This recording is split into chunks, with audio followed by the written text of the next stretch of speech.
மக்களவை சபாநாயகர் பதவிக்கு ஓம் பிர்லாவை மீண்டும் தேர்வு செய்ய பாஜக முடிவு செய்துள்ளதாக தகவல் வெளியாகியுள்ளது.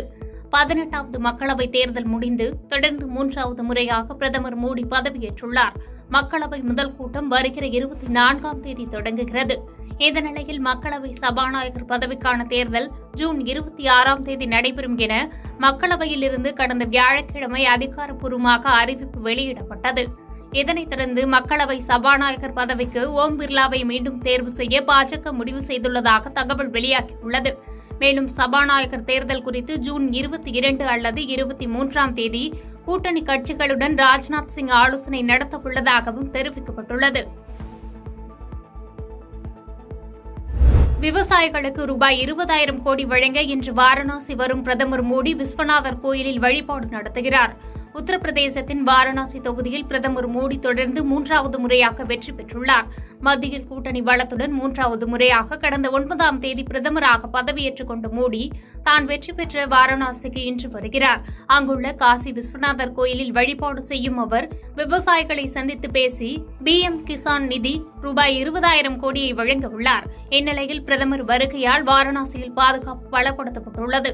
மேலும் இந்த நிகழ்ச்சியில் உத்தரப்பிரதேச ஆளுநர் ஆனந்திபென் பட்டேல், முதலமைச்சர் யோகி ஆதித்யநாத் உட்பட பலர் கலந்து கொள்கின்றனர். மேற்கு வங்கத்தில் கஞ்சன் சங்கா எக்ஸ்பிரஸ் ரயில் மீது சரக்கு ரயில் மோதியதால் ஏற்பட்ட விபத்தில் 15 பேர் உயிரிழந்தனர். மேலும் 60க்கும் மேற்பட்ட பயணிகள் படுகாயங்களுடன் மீட்கப்பட்டு மருத்துவமனையில் அனுமதிக்கப்பட்டு சிகிச்சை பெற்று வருகின்றனர். இதனைத் தொடர்ந்து விபத்துக்குள்ளான பகுதிகளில் தண்டவாளங்கள் சீரமைக்கும் பணி நேற்று முதல் நடைபெற்று 90% நடைபெற்று முடிந்துள்ளது.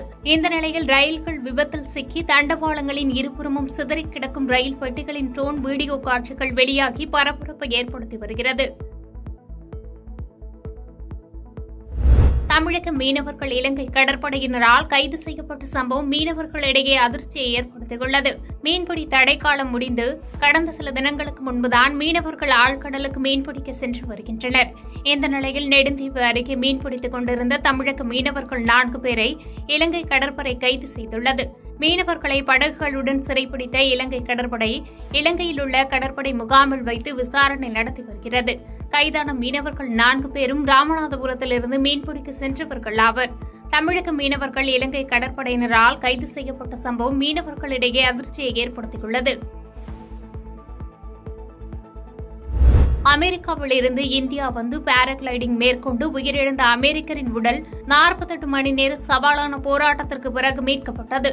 இமாச்சல பிரதேச மாநிலத்தில் உள்ள லகோட் காசா பகுதியில் இருந்து மலைத்தொடரில் அமெரிக்காவை சேர்ந்த சுற்றுலா பயணியான பாராகிளைடர் போக்ஸ் டாக்லர் ட்ரெவர் மலையேற்றத்தில் ஈடுபட்டிருந்தார். அச்சமயம் அவர் உயிரிழந்த நிலையில் கிட்டத்தட்ட 48 மணி நேரம் போராடி இந்தோ திபேத்தியன் மலையேற்ற வீரர்களின் உதவியால் அவரது உடல் மீட்டுக் கொண்டு வரப்பட்டது.